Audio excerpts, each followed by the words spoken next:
back to Midday. We are down at the Kamloops Art Gallery this afternoon, checking out the latest exhibit here done by Kevin Schmidt. He's a Canadian artist, and it's called The Commons. Joining us today with all of the information about this, we have Chero Neville. It's great to see you again. Yes, you too. And this is great because it's a Canadian artist and a lot of interesting things going on. Lots of different parts to this exhibit, it looks like. Yeah, I would say it's one of our biggest installs since I've been here anyway. So we built discrete different video rooms that are all soundproof, so there's different experiences throughout the whole exhibition. It took us 3 weeks to do all the building and install all the work. It was quite an endeavor, but it actually is akin to Kevin's work because it's quite epic in proportion. And what is his message in this? Well, the title of the show kind of says it all, The Commons. So if you think about part of what he's interested in is the increasing corporatization of land, resources, knowledge, that intellectual property, and that kind of shift. So he proposes kind of open questions in his work about how we relate to the commons, what should be common. What's going on in the room with all the lights flashing? That's an exquisite work. So Kevin is actually based between Vancouver and here, about an hour outside of Kamloops. And that work is called EDM House, and it was shot in the Lewis Creek Valley. So what he did was he put Christmas lights all around this old farmhouse. And it was one of the original settlements for Norwegians in about 1905. And so that farmhouse kind of represents a particular time of sustenance farming. He is creating a new project as a way of talking about kind of self-production, which is the new economy or an image economy. So he also composed, EDM stands for electronic dance music from the 90s, which is really fun. So you'll experience this soundtrack when you go in to see the video, and so he actually composed this so that the lights flash in time with this music.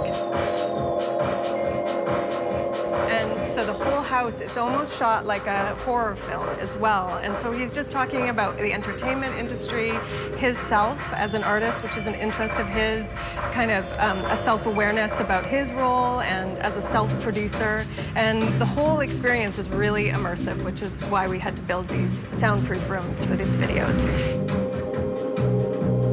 And then on the wall, there's a collection of pictures of your, typical 1980s mega-style, big-size station wagon with the wood paneling, something anybody who lived through the 80s remembers well. Absolutely, yeah. I should say that this exhibition is a mid-career survey, so it really looks at his major work for the last 15 years, okay. And that was one of the earliest works that he did. And it actually, when he first exhibited it in a commercial gallery, part of the project was he took these beautiful photos of these old classic Chevy wagon against these majestic landscapes, so the sunset and the mountains in the background. And then as a project, he was trying to actually sell his vehicle through these means. And this relates in part to this kind of do-it-yourself culture that he's interested in. And so the idea that he could be his own kind of marketing machine, but it also relates to his interest in landscape. And there's a strong tradition of landscape in Canada. And so he's talking about how we tend to separate nature and culture. And in fact, we've had a huge imprint on every aspect of nature. And so that's part of his message. And also just thinking about how we represent this kind of experience of nature that is untouched or kind of romantic in a way. And so that's a theme that flows through his work. And so by doing that, you start to realize that, in fact, culture and nature are actually really inseparable. Right. Okay, there's so many parts to this exhibit. Maybe we can talk about one more as it relates to the message that the artist, is trying to convey. I don't know if you want to talk about this white tent that's next to us, or even... Well, this one's really quite... Yes. Right there, yes. It's a billboard. Yes. Of a billboard. And so people might recognize this if they are outside of the building. We also use this image for our billboard on the exterior of the building. And so it's all this kind of like sign within a sign. This project is really representative of how epic his projects are as a whole. And so what he did was he actually hand routed this billboard out of cedar planks, and he took messages, all the bad things that happen in the book of Revelations that are kind of apocalyptic messaging. And so then he took this billboard from Vancouver to Tuktoyaktuk, and he then enlisted the help of a lot of local people and placed the billboard with these floats out on the Northwest Passage on the ice floe about north of Tuktoyaktuk. Wow. And the idea is that he is interested in a kind of messaging that might be delivered, his own marketing, instead of a corporate message. That this is something that he really cares about.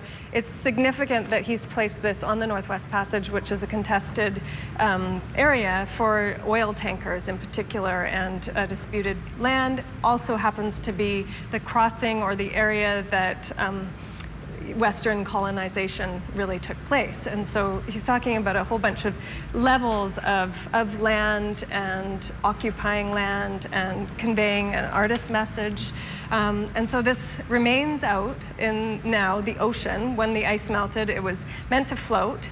And so it's kind of this message in a bottle, if you like, out there for the tankers, for hunters. And in fact, some local hunters did spot it. And so we have a series of their photographs in the exhibition that he got permission to use. And so it shows their whole hunt and their experience for that day, including pictures of the sign that they just found in the middle of nowhere. Very interesting. A lot of messages that are sort of designed to make you think and look a little deeper. Yeah, absolutely. Very cool. We are out of time, but thank you very much for telling us a little bit more about this, Chero. And if you're interested in coming down and seeing the Commons, again, it's by Canadian artist Kevin Schmidt. It runs from now through until the end of the year, so you're welcome to come down and check it out for sure.